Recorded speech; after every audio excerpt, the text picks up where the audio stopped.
Hello viewers, welcome to our channel Kavita Ashok Educational Channel for Mathematics. Those who are not subscribed our channel, just subscribe. It will gives more improvements in the mathematics. So today we will discuss the remaining parts of the sets. Look at here now.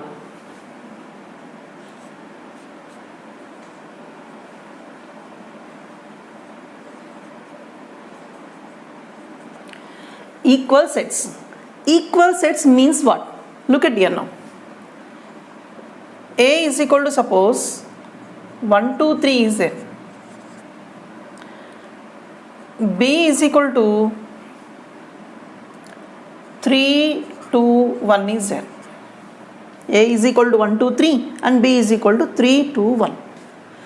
Two sets A comma B are said to be equal if they contains same elements. If they contains same elements. Look at here. 1 is there here. 2 is there here. 3 is there here. So whenever we are writing the elements in the set, there is no need of any order. It may be 1, 2, 3 or it may be 2, 3, 1 or it may be 1, 3, 1, 1, 3, 2. No problem for us.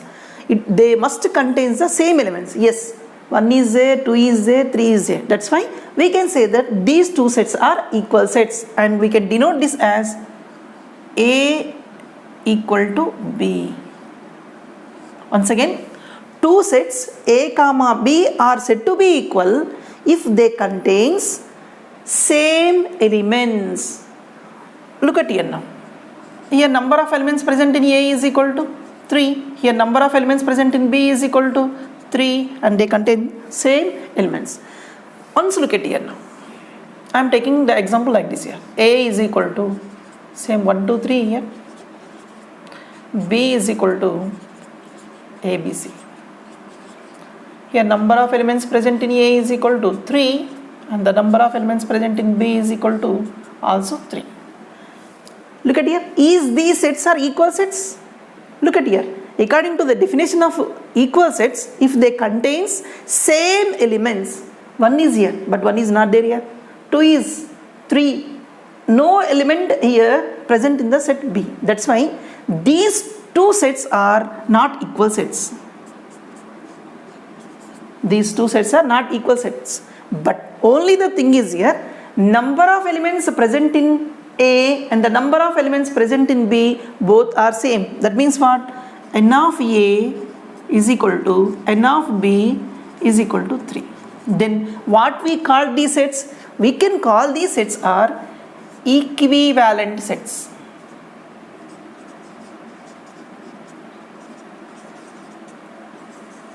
Equivalent sets or simply we can call equivalent sets. Two sets A comma B are said to be equivalent if they contains same number of elements or if they have the cardinal number same. 3 is there. So these sets are equivalent sets. We can denote this as A equivalent to B. This is A equal to B and this is A equivalent to B. Once you observe here, what happened? N of A is equal to N of B is equal to 3 only. Here this condition and this condition is same. So number of elements present in A and the number of elements present in B is equal to 3. That means what? These sets are equivalent also. But these sets equivalent but not equal. So what is the final conclusion? Equal sets are equivalent. Equal sets are equivalent, but equivalent sets need not be equal. This is very important in case of the exams. Equal sets are equivalent, but equivalent sets need not be equal. Now we will discuss one more topic, that is proper and improper subsets.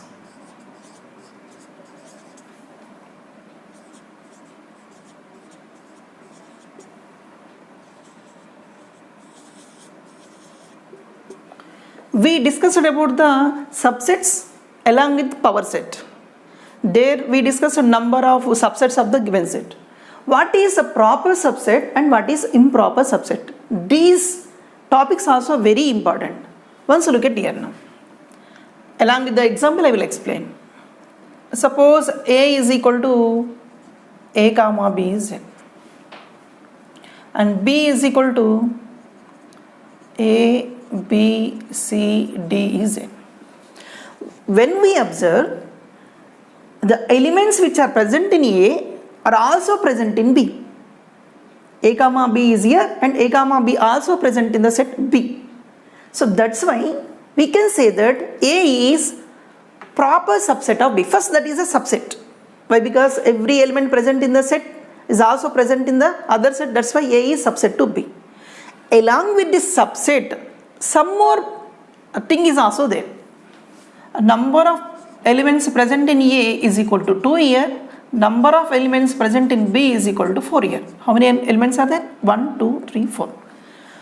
A set A is proper subset of B, or a set A is said to be proper subset of B if it satisfies two conditions. The first condition is A must be a subset of B, and the second condition is number of elements present in A always less than to the number of elements present in B. If these two conditions are satisfied, then we can say that A is a proper subset of B. Now we will check A subset to B. Yes, the elements which are present in A are also present in B. That's why we can say that A is proper subset, A is subset to B. This condition is satisfied. Now, number of elements present in A. How many elements are there? 2. Number of elements present in B is 4. 2 is always less than to 4. That means for the given example is adjustable in the proper subset definition. So that's why we can say that A is a proper subset of B. A is proper subset of B. We can write this as A proper subset to B. This is the symbol. Whenever subset is there, one line is there here. Whenever proper subset is there, strictly that will be subset. A is proper subset to B. Means every proper subset is first subset. Along with that, this condition must satisfy n of A less than n of B. We will take one more. Suppose A is equal to A comma B comma C is there and B is equal to B comma C comma A is there. Number of elements present in A is equal to 3 here and number of elements present in B is also 3. Right. A set A is said to be improper subset of B if it satisfies two conditions. The first condition is here. As usual, A is subset to B. The condition is same for both. And the second condition is here. Number of elements present in A is equal to number of elements present in B. N of A is equal to N of B. If these two conditions are satisfied, we can say that A is improper subset of B. Look at now. A, B, C. These elements are also present here. A, B, B, C, C. That means what? Every element present in A must be present in B. That's why A is subset to B. The first condition is satisfied. The second is number of elements present in A and the number of elements present in B must be same. Yes, both are 3 only. That is equal to 3. So these two conditions are satisfied. Then we can say that A is improper subset of B. A is improper subset of B. And we also call this as equal sets.